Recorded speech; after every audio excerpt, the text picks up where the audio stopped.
Let's express that need, that desire from our hearts. Amen. Gustong-gusto niyang naririnig tayo na inahayag natin ang pangangailangan natin sa Kanya. Hallelujah!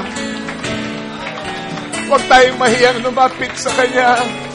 Huwag tayong mahiyang magsabi, kailangan ka namin, Lord. Kailangan namin ng higit na banal na Espiritu mo sa aming buhay. Higit na kapangyarihan, higit na karunungan. Higit na manifestasyon ng kapangyarihan mo, Panginoon. Hallelujah, we want to glorify you. At isang paraan para ikaw ay malulahati ay ang, Lord, ipakita namin ang aming dependence sa iyo. Para maipahayag mo sa buong mundo na mayroong mga taong lubos na nakaasa sa iyo. Lubos na nakatingala sa iyo, hindi umaasa sa lakas ng tao, sa galing ng sinumang nilalang, Lord.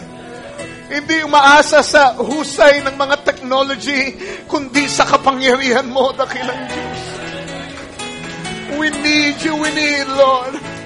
Habang nakatatanggap kami ng biyaya sa iyo, habang nakakatanggap kami ng banal na Espiritu, lalo namin naintindihan, kailangan ka namin sa buhay na ito. At yun po ang aking dalangin sa umagang ito, hayaan mong mabuksan ang aking mga kapatid sa, Lord, katotohanan yan, na, Lord, habang kami ay nangangailangan, lalo kang nalululahati, Panginoon, dahil nagkakaroon ka ng pagkakataon para ipahayag mo ang iyong pagmamahal sa amin at ang iyong kapangyarihan. Hiling ko po, Lord, na punin mo mga pangailangan, punan mo mga pangailangan ng mga anak mo na naririto. Lord, may dahilan kaya narito ang banal na Espiritu mo. May dahilan kaya may church, Lord. May dahilan kaya meron kang mga ministrong sinugo. Tinawag, Lord, mula pa sa pagkabata nila, niligyan mo ng kaloob. Dahil meron kang mga nasa isip na mga tao na makikinabang sa mga kaloob na yun, Lord. And Father, wala pong anumang bagay na nangyayari sa aming paligid na walang dahilan, walang layunin. Oh God, hayaan mo mabuksan ang aming mga, Lord, kaisipan sa umagang ito na para sa mga pinili, ang lahat ay kontrolado mo, Ama. Ang lahat ay pinlano mo na before the foundation of the world. At wala kaming dapat ipag-alala dahil kami ay nasa iyong kamay. Limpo po namin ang iyong inspirasyon na masagana mula sa iyong trono, sariwa, Lord, paagusin mo, Panginoon, sa pulpitong ito, patungo sa mga anak mong naririto ngayon. O God, in a special way, naway katagpuin mo kami sa umagang ito para sa iyong kapurihan. In Jesus Christ's name we pray. Amen. Amen. Ano ba natin siya palakpakan sa umagang ito? Yes, Lord. Thank you, Jesus. Habang nakatayo tayo, buksan natin mga Bibles, Ephesians chapter 1. Simula sa verse 9 hanggang 12.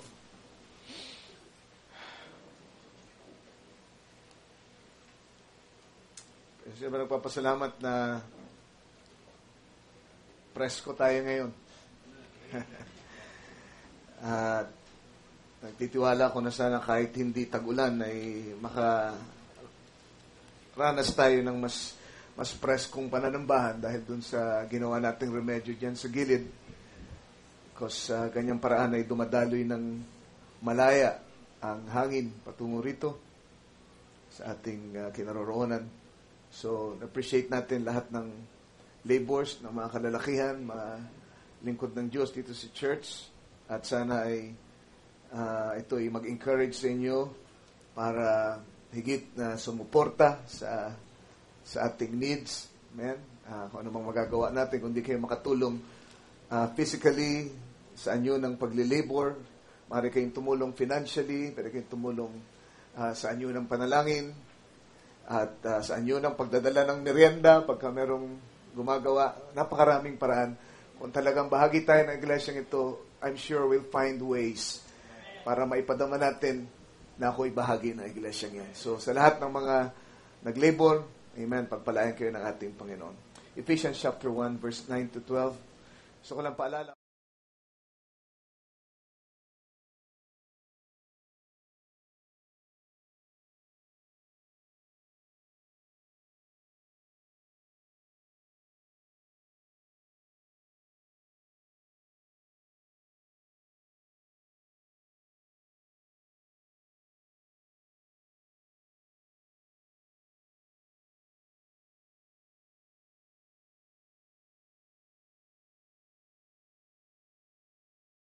now.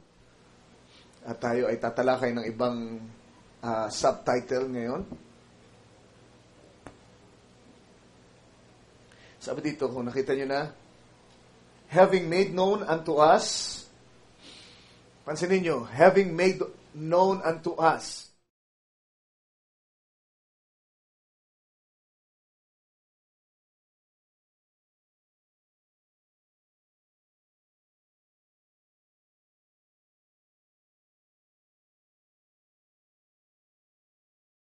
ipapahayag lamang sa mga pinili niya bago pa itatagan sa libutan. Dahil kung ipapahayag, kung pinahayag ng Diyos ang hiwaga niya sa lahat ng mga tao, baka hindi tayo kasya dito sa church. Napakarami sigurong nandito ngayon. But He chose you so that He could reveal Himself and His will to you according to His good pleasure, made known unto us the mystery of His will. So meron siyang pinahayag, at yun ay ang hiwaga ng kanyang kalooban, according to His good pleasure, which He had purposed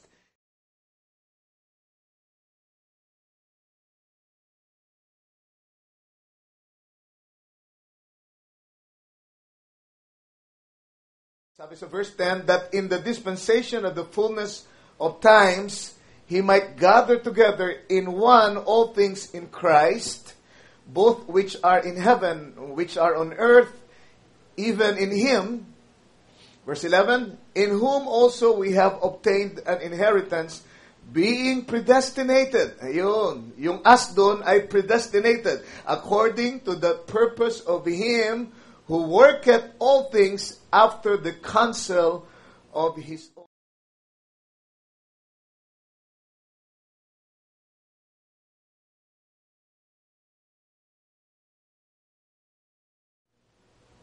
Na ipinakilala niya sa atin ang hiwaga ng kanyang kalooban, ayon sa kanyang minagaling na pinasya niya sa kanya rin.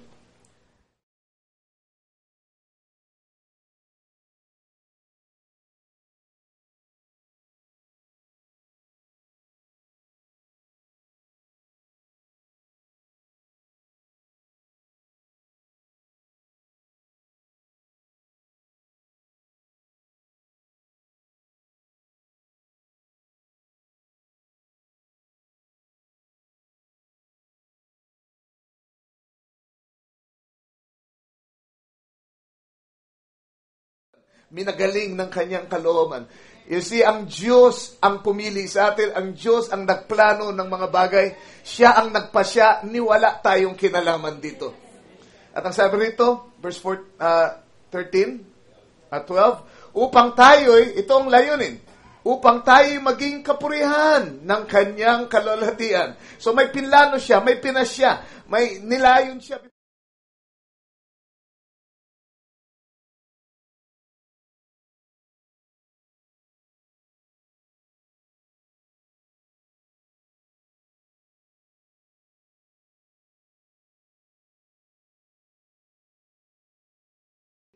To 11.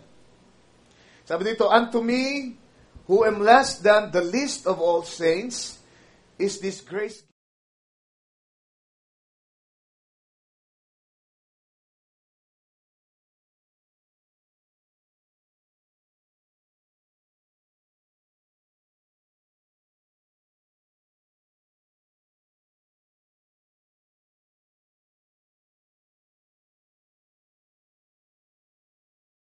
Benepisyo natin. Pero ang biyaya na natanggap ni Pablo ay ano? Paglilingkod. Paglilingkod.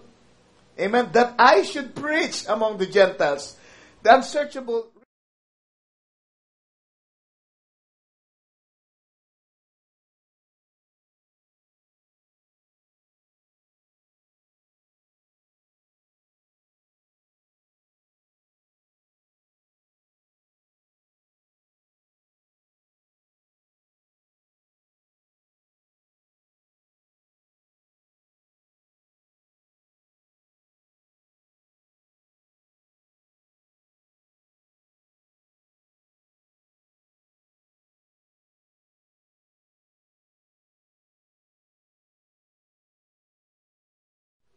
Diba?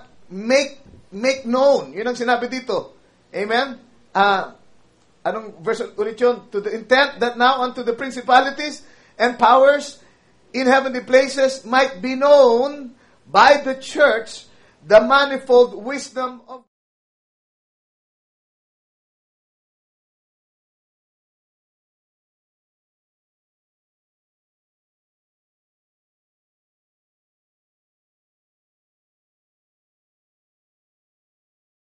niya, hangarin niya na ito'y ipahayag sa inyo. Hallelujah. 11. According to the eternal purpose which He purposed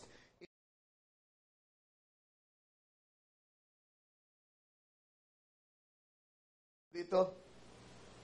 Sa akin, ako ang kabababaan sa lahat ng lalong mababa sa mga banal, ay binigay ang biyayang ito upang ipangaral sa mga hintil ang mga di malirip na mga kayamanan ni Kristo, na maipakita sa lahat ng mga tao kung ano ang pagiging katiwala sa hiwaga na sa lahat.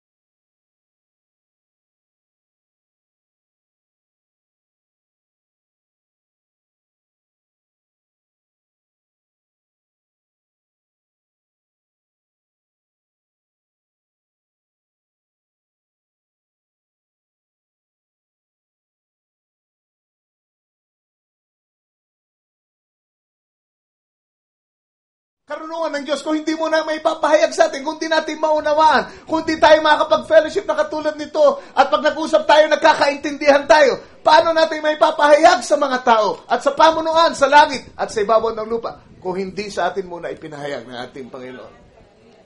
Amen. Praise the Lord. At ang sabi dito, upang ngayon, sa pamagitan ng iglesia, ay may pakilala sa mga pamunuan at sa mga kapangyarihan sa sangkalangitan ng kapuspusan, ng karunungan ng Diyos.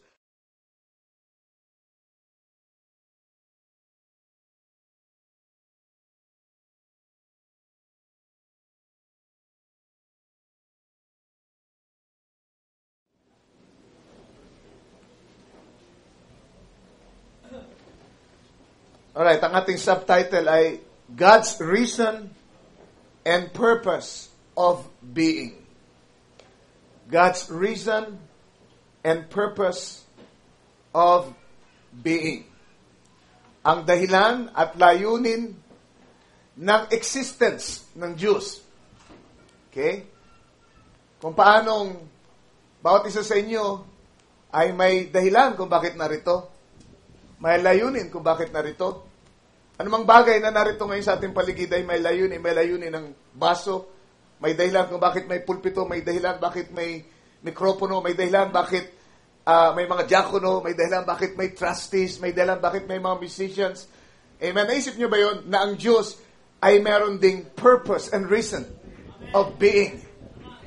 Amen. At makikita natin mamaya na malaki ang ginagampanan nating papel para ang Diyos mismo ay magkaroon ng dahilan at layunin ng kanyang existence.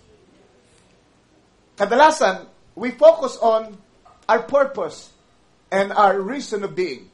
Tinatanong natin, ano bang dahilan, bakit narito ako sa mundo? Ano bang layunin ng aking buhay dito? Bakit ba ako sumulpot dito sa mundong ibabaw? Diba?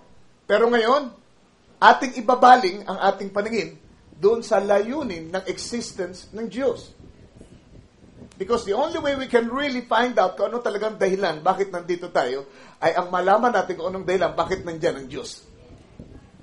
Right? Tandaan niyo yan. Yan ay mga kaisipan na makakatulong ng gusto sa inyo habang tayo nagpapatuloy sa pagtalakay natin dito sa paksang ito. Alright. Alright, isipin niyo anong kinalaman yan sa word thinking, sa thoughts. Yan ang ating tinatalakay, di ba? Yan ang ating tema, ilang linggo na, ilang buwan na sa ating pagtitipon. Well, ang layunin ay nagsisimula sa kaisipan. Or ang layunin ay na-express sa pamagitan ng kaisipan. Kaya ito ay may kinalaman sa kaisipan. Ito may kinalaman sa thoughts, sa logos. Diba? Lahat ng bagay nagpasimula sa kaisipan ng Diyos. Logos, diba? Kaya logos thinking yung ating pinag-iisipan pinag-usapan word thinking. Alright? At ang sabi dito sa binasa natin, ang Panginoong Jesucristo daw, o ang Diyos daw, ay merong nilayon bago pa itatagas ang libutan. Meron siyang layunin na walang nakakaalam nung pasimula, kundi siya lang. At para ito ay malaman, kailangang gumawa siya mag-design siya ng paraan para ma-express niya yung layunin yun. So, galing sa layunin ay lumabas ang mga kaisipan. Alright? For example, para maintindihan niyo ako, ibaba natin dito sa lupa. Kasi sa langit tayo kagad. Baka meron pang mga inaantok dyan at kakagigising lamang dito sa lupa. So, praise the Lord. Na-excite kasi ako kasi habang pinag-aaralan ko, na bless ako. Diba? Personally. Okay, pisa natin sa lupa para, kumbaga, primera muna tayo. Simula kasi ako, kinta pag meron kayong layunin, meron kang hangarin, meron kang goal, diba, gusto mong maging, for example, gusto kong maging doktor isa sa mga araw na ito. Ikaw ay magpaplano. May mga kaisipan kang bubuin out from that purpose. Diba? Paano mo ba maaabot yung layunin yun? Di, mag-aaral ako mabuti. Diba? Hindi ako magbubulakbol sa eskwela. Abay, kung gusto maging doktor, hindi pwedeng pabanjing-banjing yan. Diba? At kailangan, maraming pera si nanay, si tay. Kailangan makatulong ako sa kanyang, ano man yung hanap buhay niya, o kaya hindi man ako makatulong para madagdagan yung income, ako ay tutulong sa pagtitipid. Nakikita nyo, yan ay mga kaisipan na galing dun sa purpose. Diba? So, itatalaga ko ang sarili ko para maabot ko yung layunin kong yun. Yung goal kong yun. Kung gusto kong maging doktor, may kailangan nasa isip ko palagi, ako ay magiging doktor. Kailangan nasa pangitain ko yung damit na puti. Hindi ba? Praise the Lord. Bakit? Kasi yun ang, praise God, maggagabay sa'yo, yung mga kaisipang yun, ang gagabay sa'yo para finally ay ma-realize mo yung goal mo. So from purpose ay may mga kaisipan. Alright. Na pinlano mo para maabot yung purpose. At yung mga kaisipang yun ay kailangang maisakatuparan bago maabot yung purpose. Alright. Palagay ko, mas naintindihan yun. Okay? Kailangan pa ba natin mas ibaba kaysa doon? Diba? Gusto kong magaling kumanta. Maging magaling kumanta. Magaling na singer. Alagaan mo yung lalamunan mo. Diba? So, meron kang layunin at meron nga kaisipan from the purpose. Amen. Bilang paghahanda sa katuparan ng layunin. So, Lord, iwasan kong magsisigaw palagi at magbirit ng sigaw. Kailangan ako ay nag-exercise doon tuwing umaga. Amen. At doon ako kakanta habang nakalubog hanggang leeg ang aking katawan doon sa dagat. You see, yun ay mga kaisipan na iniisip mo para sa layuning nais mong marating. So, ang Diyos ganun din. Meron siyang layunin. And from that purpose, sprang forth other thoughts. See, logos. Alright? Dahil, nung pasimula, He was by Himself. Remember, ang tanging kasama ng ating Panginoon ay ang kanyang layunin. Ito yung sinasabi dito, na nilayon niya before the foundation of the world. Nilayon niya kay Kristo. Eternal purpose. Walang hanggang layunin. Okay? Ang Diyos gusto niya ring magkaroon ng kabuluhan ng kanyang buhay. Naintindihan niyo ba? Ayaw ng Diyos na matapos ang kwento ng kanyang buhay. If there's such a thing. Alam natin, walang katapusan ng Diyos. But I'm just illustrating. Hindi niya gustong basahin yung kanyang biography at sa dulo sabihin niya, wala palang kwento yung buhay ko. No, gusto niya magkaroon ng kabuluhan. Diba? Gusto niya magkaroon ng dahilan magkaroon ng silbi yung aking existence. Bakit ako naririto? Amen? Para ma-appreciate yung aking kapangyarihan. Think of it now. Ang Diyos, di na ako titingin sa ako dinidirect ng Spirit dito sa kaisipan na ito. Ang Diyos, nasa Kanya na ang lahat. Lahat ng kapangyarihan, lahat ng kabanalan, lahat ng katwiran, lahat ng kagandahan. Can you say amen? Pag-ibig, biyaya, name it. Siya ang bukal ng lahat ng mabuting bagay, lahat ng bagay na dalisay, lahat ng bagay na sakdal. Hallelujah. Praise the Lord. But then, kung siya'y nag-iisa, anong silbi nun?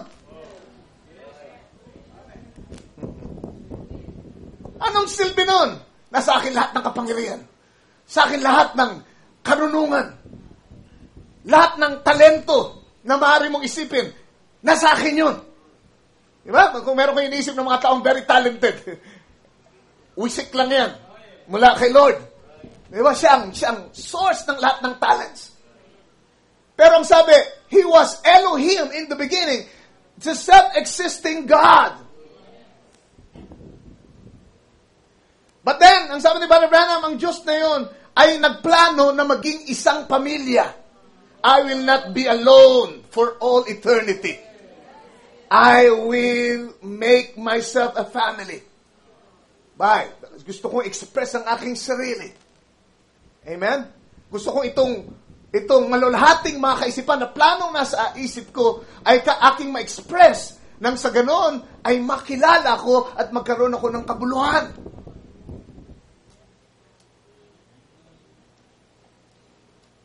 So there was something in God that He wanted to express, and the expression of it, or the way it is expressed, gives Him a reason or purpose of existence. Bakit ba niya kailangan lumikha ng katulad natin ng mga nilalang? Kung gano'n na siya kadakila. Bakit ba kinailangan pang lumabas tayo dito? Marahil yung iba nag-isip sa inyo ng ganyan, bakit kinailangan ng Diyos ang isang katulad ko? Bakit? Diba? Pag naisip ko yung mga kapalpakan ko, mga lahat ng ginawa ko, lahat ng nangyari sa akin, ang Diyos ay maaari siguro mabuhay na nang wala ako. Wrong. Wrong. Kung ikaw ay bahagi ni Lord, ang sabi ng ating propeta, God is not complete without you.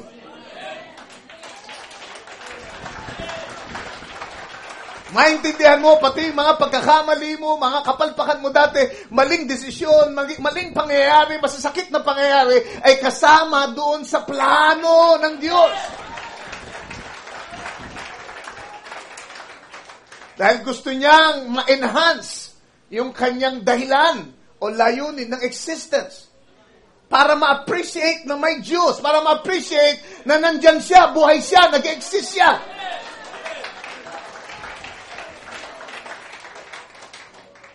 Hallelujah. Bakit kailangan na ako ay lumabas?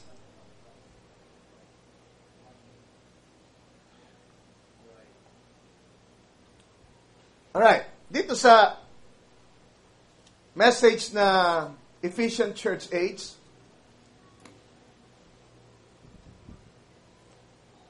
kinote niya ang Revelations 13:8.